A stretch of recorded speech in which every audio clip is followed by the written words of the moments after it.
when they're on that plane coming towards New York, they had no idea what was going to happen.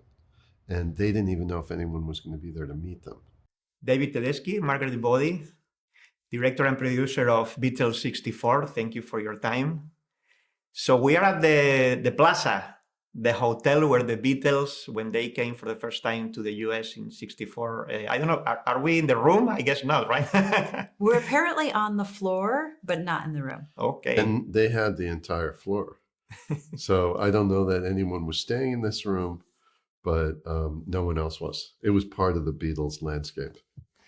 So the documentary tells us the story about the first visit of the Beatles to the US, at the Ed Sullivan Show, 70 million viewers. It was like a historic moment.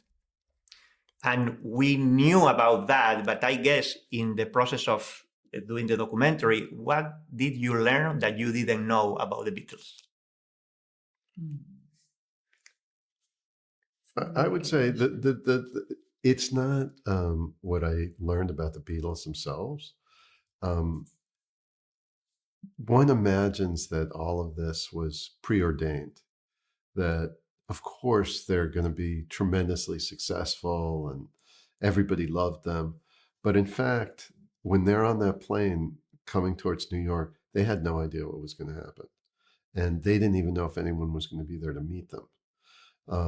That was one thing. And then sort of a corollary to that is how much there was an establishment that didn't like rock and roll and didn't want them to succeed, and even at the very beginning of our film, we have, which aired the day they came to New York, the great war correspondent, Eric Severide, comparing Beatlemania to the German measles. And there's several. We have another point where John Lennon is reading just the audio, a review from Newsweek, and it's a nasty review. That surprised me, but it's, they managed. I was very surprised by how they were treated at the British Embassy in DC, right? By the people working there. Yeah. So that, but I love Paul McCartney's response now in the interview that's new to the film, where he just, I don't know if we've ever heard Paul curse on camera before.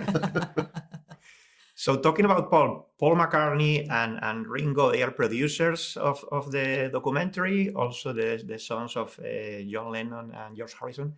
But we see both talking now about that time, Ringo and Paul, but not together. Did you try to have them at the same time on camera, or you didn't want that? It was always, they were always going to be individual interviews. I mean, for practical purposes, really. I mean, they both live in different cities, and one of the ideas was to capture something very unique and special with each of them. So with Ringo, it was a lot of his incredible memorabilia and personal, wardrobe and his drum kit, from 1964. So we wanted to be in that space. And then with Paul, he was opening a show at the Brooklyn Museum with all of his beautiful photographs from February 64. So it made sense to have them interviewed separately. And do you think the Beatles still appeal to the younger generations today? I think the Beatles appealed to all generations. Sure. Younger, older, middle-aged.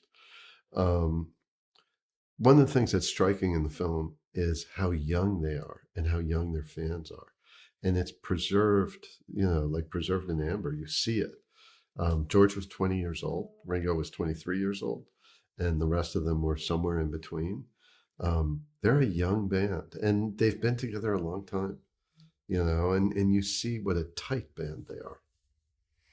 Thank you so much, and congratulations for the documentary. Thank you so much.